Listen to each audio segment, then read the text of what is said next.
오늘은 부메랑 19번째 시간입니다. 나는 자비를 원한다 라는 제목으로 말씀의 은혜를 나누겠습니다. 지난 시간 오래 참음에 대해서 우리는 살펴보았습니다. 성경의 큰 주제가 사랑이라고 한다면 하나님의 그 사랑이 이 땅에 나타난 방식은 오래 참음이라고 말씀을 드렸죠. 고린도전서 13장에 보면 사랑장이라 불리는 13장에 보면 사랑에 대해 여러 모양으로 정의를 하는데요. 가장 먼저 사랑의 속성을 설명하면서 사랑은 뭐라고 시작하죠? 사랑은 오래 참고 라고 시작합니다. 사랑의 가장 대표적인 모습은 오래 참는 것이죠.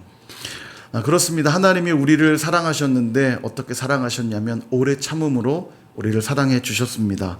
그 사랑을 입은 우리도 끝까지 하나님을 사랑하고 끝까지 지체들을 사랑할 수 있기를 주님의 이름으로 축복합니다. 자, 오늘은 자비에 대해 살펴볼 텐데요.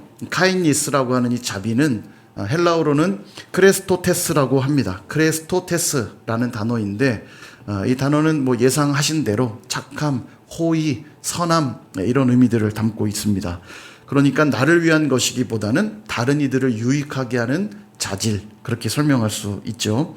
성경에서도 이 자비라는 크레스토테스라는 단어가 여러 곳에 나오는데 그 용례를 세 가지 정도로 정리할 수가 있습니다. 먼저 첫 번째는 뛰어난, 값비싼 이런 뜻으로 사용되었는데 주로 사물에 사용된 경우입니다. 금, 보석과 같은 귀한 재화에 이 단어가 사용이 됐는데 그만큼 자비라고 하는 것이 얼마나 값지고 또 귀한 성품인지를 알 수 있죠.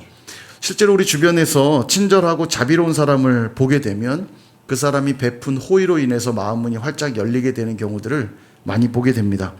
예전에 한 식당에 갔는데 알바생으로 보이는 한 남학생이 얼마나 열심히 손님들을 섬기는지 크지 않은 식당인데도 크지 않은 식당이고 또 굉장히 바쁜데도 불구하고 이 남자 청년이 열심히 와서 계속 고기를 구워주고 반찬이 비면 부르지 않았는데도 반찬을 계속 채워주고 뭐 필요한 건 없냐고 계속 와서 묻는 거예요. 너무 친절하니까 고기를 먹으면서 고기가 맛있어서도 식당에 뭐 또 올 수 있지만 그런 것보다도 이 학생이 너무 친절하니까 다음에 이 식당에 다시 오고 싶다는 생각이 들더라고요. 식당은 이게 맛이 좋아야 또 오는 건데 그 학생의 친절 때문에라도 다시 오고 싶다는 생각이 드는 거예요. 마음은 활짝 열리는 거죠. 그리고 나가면서도 주인에게 우리 알바생이 너무 친절해서 너무 좋았다고 고맙다고 제가 감사 인사를 표하고 돌아온 어떤 기억이 납니다. 톨스토이도 이 친절함에 대해서 이런 멋진 말을 했습니다. 친절은 이 세상을 아름답게 만들며 모든 비난을 해결한다. 그리고 얽힌 것을 풀어헤치고 어려운 일을 수월하게 만들고 암담한 것을 즐거움으로 바꾼다.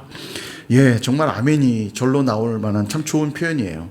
이처럼 친절함이란, 자비란 돈으로는 살 수 없는 정말 값비싸고 뛰어난 자질임이 분명합니다. 두 번째 사용된 용례는 선하다, 정직하다, 긍휼을 베풀다 하는 뜻으로 사용됐는데 주로 하나님께 사용된 경우입니다. 그러니까 하나님은 선하시고 하나님은 정직하시고 하나님은 긍휼을 베푸신다 할 때 사용된 경우죠. 신명기 4장 31절에 보면 이렇게 말합니다. 내 하나님 여호와는 자비하신 하나님이심이라. 그가 너를 버리지 않고 그가 너를 멸하지 않고 내 조상들에게 맹세하신 언약을 잊지 아니하시리라. 아멘. 하나님의 대표적인 성품이 자비인데 그러니까 너를 버리지 않은 이유, 너를 멸하지 않은 이유, 너와의 언약을 잊지 않고 행하신 이유가 뭐예요? 예, 하나님의 자비하심 때문이라는 겁니다. 앞서 제가 말씀드린 식당 예화에서처럼 직원이 손님에게 친절하게 대한 이유가 뭐죠? 손님이 나한테 잘해줬기 때문에 잘해준 겁니까? 아니죠. 손님이 엉망이어도 친절함은 직원이 갖춰야 될 자질입니다. 직원이 당연히 갖춰야 될 자질이기 때문에 손님의 어떠함과 상관없이 개차반인 손님이 와도 친절하게 대하고 좋은 손님이 와도 친절하게 대하는 것처럼 하나님 그렇게 하셨다는 거예요. 우리는 우리 죄로 인해 심판받고 멸망당하는 것이 마땅한데도 불구하고 하나님은 하나님의 그 자비하심으로 인해서 우리를 향한 진노를 멈추셨고 우리를 구원하사 우리를 향해 약속을 이행하시고 우리를 복되게 하신다는 거예요. 왜요? 하나님의 자비하심 때문에. 우리의 어떠함 때문이 아니라 하나님의 자비하심의 그 성품 때문에 우리에게 그렇게 은혜를 베풀어 주신다는 거예요. 그러니 이 자비야말로 얼마나 값비싸고 고귀한 성품입니까?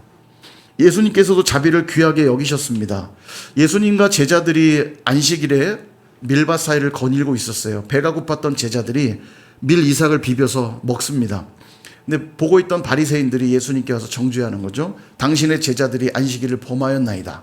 당시 안식일에는 추수행위, 그들이 정해놓은 율법대로라면 수확하고 추수하는 행위들이 금지되어 있는데 일하는 거니까 이들이 비빈 것도 수확행위로 본 거예요. 그러니까 당신의 제자들이 안식일을 범하였나이다. 정죄를 하는 거죠.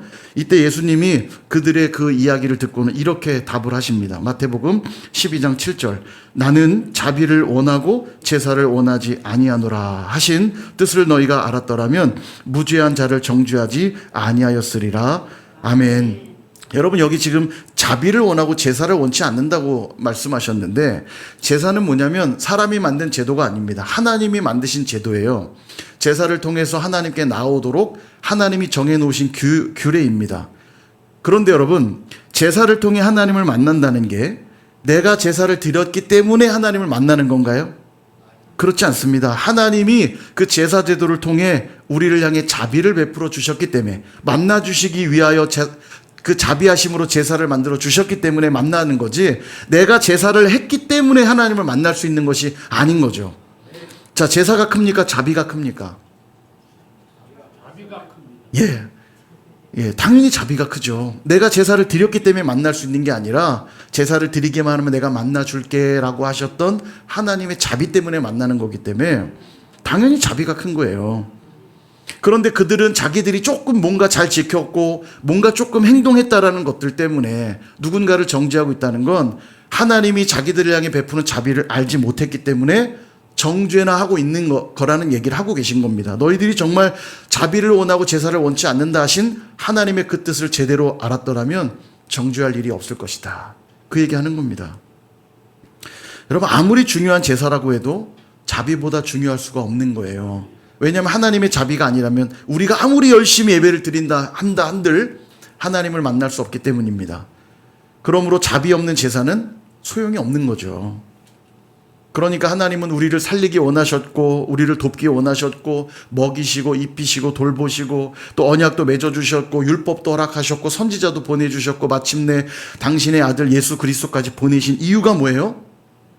이 모든 이유가 하나님의 자비하심 때문이라는 겁니다. 그러니 내가 원하는 건 자비다. 그 말씀하고 계시는 거예요. 자비 없는 예배, 자비 없는 율법, 자비 없는 사역은 아무 소용이 없다고 그렇게 말씀하고 있는 것입니다. 그래서 우리가 누군가를 긍휼히 여기며 친절하게 대하는 것은 굉장히 중요합니다. 그 자비하심을 통해 누가 드러나냐면 하나님이 드러나기 때문입니다. 시편 18편 25절엔 이렇게 말하죠. 자비로운 자에게는 주의 자비로우심을 나타내시며. 아멘. 주의 자비로우심을 경험한 자는 당연히 그 자비의 풍요로움과 감격과 기쁨을 경험했기 때문에 누군가를 대할 때 자비로 대할 수밖에 없다는 얘기예요. 반대로 자비를 드러내는 것을 보면서 하나님의 자비가 그를 통해 흘러가고 나타나게 된다는 것입니다. 그러니까 자비가 얼마나 중요합니까? 사랑하는 여러분, 저와 여러분이 오늘 이 자리에 있을 수 있는 것은 하나님의 자비하심 때문임을 믿으시기를 바랍니다. 여전히 우리는 자격이 없는데 그런 우리를 보시며 은혜를 베푸시고 축복을 허락하고 계시는 이유가 하나님의 자비하심 때문이라는 거예요. 그러니까 우리가 하나님 나라에 입성하기 위해서도 필요한 게 있어요. 나의 열심, 나의 노력, 나의 어떠함이 아닙니다. 하나님 나라에 들어가기 위해 필요한 건 뭐냐면 하나님의 자비하심이에요. 마치 공사할 때 건물을 튼튼하게 잘 짓고 올리는 것 굉장히 중요합니다. 건축의 어떤 공법과 여러 설계 도면대로 잘 올리는 것 중요하지만 이것보다 근본적으로 중요한 게 있어요. 바로 그것은 건물을 올리기 위한 그 지반이 얼마나 튼튼한가냐가 훨씬 중요합니다. 그러니까 땅이 튼튼하지 않은 곳에 아무리 건축을 잘 해 올려도 땅이 꺼져버리면 소용이 없는 거잖아요. 그 얘기인 겁니다. 오늘 우리의 믿음도 중요하고 오늘 우리의 헌신도 중요한데 우리의 믿음과 헌신이 유효하기 위해서는 그 밑바닥에 뭐가 있어야 되냐면 하나님의 자비하심이 있어야 된다는 겁니다. 하나님의 자비하심이 있는 것 위에 우리의 믿음, 우리의 헌신이 있을 때 그것이 귀하게 되는 겁니다. 어떤 나라를 방문할 때도 그래요. 그 나라를 방문하기 위해 돈을 준비하고 여행에 필요한 각종 준비물들을 아무리 잘 챙긴다 해도 그 나라가 들어오도록 허락해 주지 않으면, 비자를 내주지 않으면, 아무리 돈을 많이 준비하고 여행 준비물을 완벽하게 했다 한들 그 나라에 들어갈 수가 없는 겁니다. 동일해요. 하나님 나라에 우리가 입성하기 위해서는 오늘도 나의 믿음도 중요하고 하나님 나라 위해 헌신하는 삶도 중요합니다. 그러나 가장 근본적으로 필요한 건 뭐냐면 하나님 나라에 들어갈 수 있도록 허락해 주시는 하나님의 그 자비하심이 필요하다는 거예요. 그러니 나는 자비를 원한다 라고 말씀하고 계시는 거예요. 내가 원하는 건 제사나 율법을 잘 지키는 그 어떤 행위들이 아니라 하나님의 자비를 구하는 것, 그 하나님의 자비야말로 가장 귀한 것이다 말씀하고 있는 겁니다. 그러니 자비를 경험하지 못하고 자비를 깨닫지 못한 자에게는 천국 백성의 삶이 열릴 수가 없는 거예요. 재밌게도 이 자비를 뒤집어 보십시오. 자비를 뒤집으면 뭡니까? 비자잖아요. 하나님 나라에 들어가려면 하나님 나라의 입국 비자를 받아야 되는데 그 비자가 자비인 겁니다. 자비.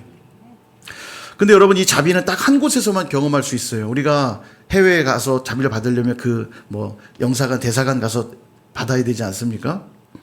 동일해요. 우리도 하나님 나라에 들어가기 위해서 자비를 받아야 되는데 이 자비를 경험할 수 있는 곳은 딱 한 곳이에요. 바로 예수 그리스도 안에서만 경험할 수 있습니다. 하나님의 자비가 예수님을 통해 우리에게 부어진 것이거든요. 그러므로 예수 그리스도를 나의 주 나의 하나님으로 고백할 수 있기를 주님의 이름으로 축복합니다. 그럴 때 하나님은 그들에게 성령을 부으사 성령으로 인해 자비의 열매를 맺게 될 줄로 믿습니다. 마지막 세 번째 용례는 친절한, 은혜로운, 정직한이란 뜻입니다. 사람에게 사용된 경우인데요. 누가복음 6장 36절에 이렇게 말씀합니다. 너희 아버지의 자비로우심 같이 너희도 자비로운 자가 되라. 아멘. 자, 앞서 잠시 설명드렸지만 하나님의 자비하심을 경험한 자가 당연히 그 자비를 흘려보낼 수 있다고 했죠. 하나님의 자비를 경험한 자가 어떻게 무자비할 수 있겠어요? 나는 하나님의 자비를 경험했는데 어떻게 무자비한 삶을 살 수 있겠습니까? 누가복음에 그 얘기가 나와요. 자비를 베푼 자의 이야기가 나오는데 어떤 율법 교사가 예수님께 나와서 예수님을 시험하여 질문합니다. 어떻게 하여야 영생을 얻겠습니까? 질문해요. 예수님이 말씀하시기를 율법에는 뭐라고 기록되어 있느냐? 그리고 너는 그것을 어떻게 읽고 있느냐? 물어보세요. 그러니까 그가 대답하기를 하나님 사랑하고 이웃 사랑하라고 하셨습니다. 정확하게 대답을 하죠. 맞다. 이를 행하라. 그리하면 영생을 얻으리라. 그렇게 말씀하세요. 근데 이때 율법교사가 자기를 옳게 보이려고 질문을 하나 더 합니다. 그러면 내 이웃은 누굽니까? 이렇게 질문해요. 이게 왜 옳게 보이는 얘기로 이어지냐면 율법교사에게 이웃은 유대인들이었을 겁니다. 유대인들은 이방인들하고는 상종하지 않았거든요. 그러니까 유대인들이 항상 자기의 이웃이었고 아마도 유대인들에게 나름 선을 행하고 사랑을 베풀었던 것 같아요, 이 사람이. 그러니까 내 이웃이 누굽니까? 라고 물었을 때 너의 이웃은 네 주변에 있는 유대인들이 아니더냐? 이렇게 말하면 그렇죠. 그러면 자기가 옳게 되는 거잖아요. 나는 그렇게 잘했으니까. 그러니까 옳게 보이려고 묻는 거예요. 내 이웃은 누굽니까? 근데 예수님이 그 속을 이미 다 간파하셨죠. 그때 마침 비유를 시작합니다. 선한 사마리아 비유가 여기서 나오는 것인데 내용이 이렇습니다. 어떤 사람이 예루살렘에서 여리고로 내려가다가 강도를 만나서 옷이 벗겨지고 매를 맞고 거반 죽은 지경이 됩니다. 죽은 사람처럼 누워있게 되는 거죠. 여러분, 예루살렘은 성전이 있던 곳이죠. 그러니까 예루살렘으로부터 여리고로 내려간다는 말은 아마도 이 사람이 제사를 드리고 돌아가던 길이었던 것 같아요. 그러니까 제사하고 돌아가던 자였는데 누군지를 구체적으로 소개하지 않고 있다는 건 듣는 사람들에게 당연히 그는 유대인일 거라고 생각했을 거예요. 그러니까 유대인이라는 전제와 예배를 드리고 돌아가던 사람이라는 게 전제되어 있다고 생각하시면 돼요. 자, 그런데 이때 한 제사장이 지나갑니다. 근데 제사장이 그를 보고는 피하여서 가고 또 이번엔 레위인이 한 사람 지나가다가 역시 그를 보고는 피하여서 그냥 가게 된 거예요. 그럼 이들은 왜 피했을까 생각해 보면 죽은 사람과 접촉하게 되면 부정하게 되거든요. 제사장과 레위인은 제사를 섬기는 사람들이니까 부정해지면 안 되잖아요. 그러니까 거반 죽게 된 사람을 보고는 죽은 사람인가 보다 싶어서 피해 간 걸로 보여요. 그러나 이 핑계가 되기 어려운 것은 첫 번째는 그가 죽은 사람인지 정말 가서 확인하는 작업이 없었고, 두 번째는 이들도 예루살렘에서 지금 내려가는 길이니까 아마도 이미 제사 업무를 마치고 가는 사람들로 보입니다. 그러니까 혹시 부정해진다 해도 물로 씻고 일정 기간이 지나면 정함을 얻을 수 있기 때문에 핑계가 될 수가 없어요. 거꾸로 예루살렘으로 올라가던 길이라면 제사를 섬기러 가는 길이니까 그럴 수 있다 치지만 그들도 예루살렘에서 내려가는 길이었기 때문에 이 말은 맞지가 않습니다. 근데 진짜 충격적인 건 뭐냐면 제사장과 레위인들이 예루살렘에서 내려오는 길이었으니까 그들은 조금 전까지도 제사를 섬겼던 자들이에요. 제사가 뭡니까? 하나님의 자비를 경험하는 시간 아닙니까?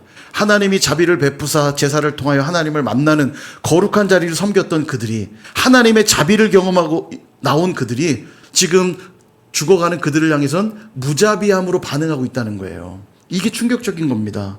더군다나 그가 유대인이라면 같은 동족조차도 외면하고 있는 거예요.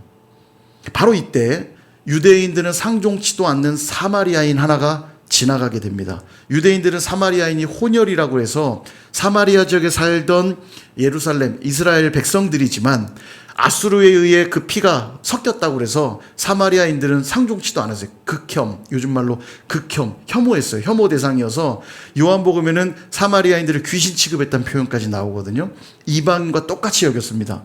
그랬던 사마리아인이 지나가던 길에 죽게 된 자를 발견하게 돼요. 그리고는 그를 불쌍히 여깁니다. 불쌍히 여기고는 어떤 행동들 하냐면 기름과 포도주를 그 상처에 붓고 자기가 끌고 가던 짐승에 그 사람을 태운 후에 주막으로 데려가서 그를 돌봅니다. 그리고 이튿날이란 표현은 밤새 돌봤다는 뜻이에요. 죽은 것처럼 고통 가운데 있는 그를 밤새 돌본 후에 이튿날 그도 갈 길을 가야 되니까 주막 주인을 불러서는 데나리온 2를 주면서 이틀치 비용을 주면서 이 환자를 좀 돌봐주십시오. 그리고도 비용이 더 들면 제가 돌아와서 다 비용을 지불하겠습니다. 그러니까 이틀 동안 그를 돌봐달라고 부탁하고 이틀 뒤에라도 내가 돌아와서 끝까지 그를 돌보겠다고 얘기하고 있는 거예요. 그리고 나서 예수님이 다시 질문을 하는 거죠. 이 비유를 쭉 설명한 다음에 누가 강도 만난 자의 이웃이냐 질문합니다. 그러자 이 율법교사가 자비를 베푼 자입니다. 대답해요. 그리고 주님 말씀하시기를 너도 가서 이와 같이 하라. 여러분 그 선한 사마리아인이 보인 모습이 참 대단합니다. 누군지도 모르는 사람이에요. 그런 사람에게 지금 자기의 비용을 쓰고 자기의 시간을 쓰고 자기의 온갖 정성을 들여서 그를 돌보아 주죠. 게다가 만약 그가 유대인이라는 걸 알았더라면 여러분 유대인과 사마리아인은 참 이 관계 맺기가 힘든 한국 사람과 일본 사람 같은 정도의 정서 이상입니다. 자기들을 극혐하는 그 유대인을 돌본다는 건 결코 쉬운 일이 아니에요. 근데 왜 그렇게 했다고요? 왜 알지도 못하는 그를 향해 비용을 쓰고 시간을 쓰고 정성을 들여 돌봤다고요? 불쌍히 여겼다고 그랬어요. 그 안에 있는 자비 때문이었습니다. 자비. 그러니 자비야말로 얼마나 값지고 귀한 성품입니까? 그럼 다시 이 이야기의 처음으로 돌아가서 예수님이 왜 지금 사마리아인의 비유를 하고 계시죠? 이 율법교사가 한 질문은 이거였어요. 어떻게 하여야 영생을 얻으리이까? 그 영생을 어떻게 해야 얻느냐는 질문에 예수님이 이렇게 답변합니다. 누가복음 10장 37절을 같이 한번 읽어볼까요? 시작. 예수께서 이르시되 가서 너도 이와 같이 하라 하시니라. 아멘. 영생을 얻는 삶은 결국 자비를 베푸는 자들에게 허락되는 것이다. 그렇게 말씀하고 있는 거예요. 다른 말로 하면 영생을 누리는 자라면, 영생을 맛본 자라면 당연히 그들은 자비를 베풀 수밖에 없다는 겁니다. 왜요? 하나님으로부터 자비를 내가 경험했으니까. 그 자비가 흘러갈 수밖에 없다는 거예요. 근데 이 율법교사는 분명 지식은 명확했고 또 나름 자기 딴에는 선한 일을 행했는지 몰라도 그에게 한 가지 부족한 게 있었으니 여기 자비가 없는 겁니다. 하나님의 자비를 경험한 적이 없는 거죠. 사랑하는 여러분, 저와 여러분은 영생을 누리고 천국을 경험하며 살아가고 계십니까? 그러기 위해서는 자비가 필요해요. 자비가. 하나님의 자비로 인해 오늘도 감히 하나님을 예배하는 자리에 있다는 사실을 믿으시기를 축복합니다. 하나님의 자비로 인해 오늘도 은혜의 보좌 앞으로 나아가 기도할 수 있다는 사실을 믿으시기를 바랍니다. 하나님의 자비로 인해 오늘도 내가 호흡하고 먹고 마시며 기도하고 있다는 사실을 믿으시기를 축복합니다. 우리는 그럴 때 비로소 영생을 맛보고 천국을 누리며 살아가게 될 것이고 하나님의 자비를 흘려보내며 살아가게 될 테니 내가 머물고 있는 모든 공간은 하나님의 나라가 될 수밖에 없겠죠. 말씀을 정리합니다. 로마서 2장 4절에 보면 이렇게 말씀해요. 같이 한번 읽어보겠습니다. 시작. 홍대가 하나님의 인자하심이 너를 인도하여 회개하게 하심을 알지 못하여 그의 인자하심과 용납하심과 길이 참으심이 풍성함을 멸시하느냐. 아멘. 여기 보시면 빨간 줄로 제가 빨간 단어로 바꿔놓았는데요. 인자하심이란 단어가 두 개 나오죠. 이 단어가 바로 크레스토테스, 처음에 말씀드렸던 헬라어 크레스토테스란 단어입니다. 그러니까 다시 읽으면 홍리가 하나님의 자비하심이 너를 인도하여 회개하게 하심을 알지 못하여 그의 자비하심과 용납하심과 길이 참으심이 풍성함을 멸시하느냐. 아멘. 그 뜻이에요. 그러니까 오늘도 내가 회개하여 용서를 받는 건 내가 회개했기 때문에 용서받는 것이 아니라 오랫동안 길이 참으사 은혜 베풀기로 작정하신 하나님의 자비하심 때문이라는 겁니다. 사랑하는 여러분, 이 하나님의 자비하심을 깨닫고 경험하실 수 있기를 축복합니다. 그러기 위해 우리에게 필요한 분이 바로 성령 하나님이에요. 우리의 힘으로는 깨달아 알 수가 없어요. 그 너무나 넓고 깊고 크고 광대한 하나님의 자비하심을 우리는 깨달아 알 수가 없어요. 그래서 성령님이 필요합니다. 성령이 우리 안에 거하실 때, 우리 안에 역사하실 때 우리는 이 놀라운 자비를 깨닫게 되고 경험하게 되고 그 자비를 또한 흘려보낼 수 있게 되는 거예요. 그래서 자비는 무엇의 열매입니까? 성령의 열매죠. 사희와 오자양 충원절, 사희와 오자, 자 중간까지 왔어요. 9개 중에. 예, 자비는 그래서 성령의 열매입니다. 자비로우려고 노력하라는 뜻이 아니에요. 성령으로 충만하면 그 성령은 하나님의 자비하심을 깨달을 수밖에 없게 하시고 깨달았기 때문에 누군가에게 자비를 베풀지 않고는 견딜 수 없어요. 그러니까 여러분, 우리 삶을 한번 돌아볼 필요가 있어요. 내 안에 성령이 역사하는 거 아닌가 우리는 확인할 수 있어요. 내 안에 이 자비하심의 감격과 기쁨이 있는가 보면 알고요. 누군가를 자비로운 가운데 대하고 있는가 보면 압니다. 이거 확인하셔야 돼요. 내 옆에 있는 지체들을 어떻게 대하고 있는가를 보면서 내가 자비에 대한 감격과 하나님 나라에 대한 분명한 확신이 있는가를 우리는 알 수 있습니다. 내 옆에 있는 지체를 긍휼히 대하고 있는가, 친절하게 대하고 있는가, 잘 돌보고 있는가, 아니면 그를 불친절하게 대하고 무자비하게 대하고 있지는 않는가. 참 희한하죠? 힘 있고 권력 있고 돈 있는 사람들한테는 잘하는데요, 힘도 없고 돈도 없고 아무런 영향이 없는 사람한테 우리 함부로 하는 경향이 있습니다. 세상 사람들은 다 그래요. 세상은 그래서 절대 자비를 베풀지 못합니다. 약육강식만 있을 뿐이에요. 그러나 교회는 달라요. 하나님의 무한한 자비하심을 경험한 사람들이 맞다면, 저와 여러분이 그래서 구원받은 백성들이 맞다면 교회 안에는 그럴 수 없어요. 연약하고 약한 자들에게도 우리는 자비와 긍휼을 베풀고 그들을 겸손히 섬길 수밖에 없어요. 근데 교회가 똑같이 세상과 똑같이 힘있고 권력 있는 자들에겐 잘하면서 비유도 마치고 알랑방구 끼면서 힘없고 연약한 자들에게 함부로 하고 신경도 안 쓰고 돌보지 않는다면 그 안에 누가 역사하지 않는 겁니까? 성령이 역사하시지 않는 거예요. 성령께 내 삶을 의탁하고 있지 않는 겁니다. 집으로 돌아가서도 마찬가지. 남편과 아내의 관계가 어떤가 돌아보셔야 합니다. 부모와 자녀와의 관계는 어떤가 돌아보셔야 됩니다. 내 형제들과의 관계는 어떤가 돌아보셔야 됩니다. 학교 친구들과의 관계, 직장 동료와의 관계, 사업 파트너들과의 관계는 어떤가 돌아보셔야 돼요. 교회 지체들과의 관계는 어떤가 돌아보셔야 되고, 우리 세론들과의 관계는 어떤지 돌아보셔야 되고, 우리 부서원들과의 관계는 어떤지 돌아보셔야 되고, 우리 팀원들과의 관계는 어떤지 돌아보셔야 돼요. 나랑 편한 이들과는 관계를 잘 맺으면서 나랑 조금이라도 불편한 사람들과는 멀리하고 있다면 우리 안에 뭐가 없는 겁니까? 자비가 없는 거예요. 자비가. 이런저런 모양으로 교회 안에 자꾸 팔을 나누고 그룹 짓고 있다면 이 또한 뭐가 없는 거예요? 자비가 없는 거예요. 하나님 우리를 그렇게 대하시지 않으셨어요. 오늘 주님이 우리를 향해 나는 자비를 원한다. 여러분, 이 음성을 따스하지만 강렬한 이 음성을 마음에 새기고 돌아가시기를 바랍니다. 주님 우리에게 이것저것 일 시키려고 우리를 부르신 거 아니고, 우리를 부려먹으시려고 여길 부르신 게 아니에요. 하나님의 자비하심 때문에 우리를 이 영광스러운 자리에 부르셨다는 사실을 꼭 기억하시고, 나는 그래서 오늘도 자비를 원한다고 하셨던 주님의 음성을 마음에 새기시고 우리 안에 내주하시는 성령님을 의지함으로 자비의 열매를 맺어가시는 저와 여러분 다 되시기를 주님의 이름으로 축원합니다.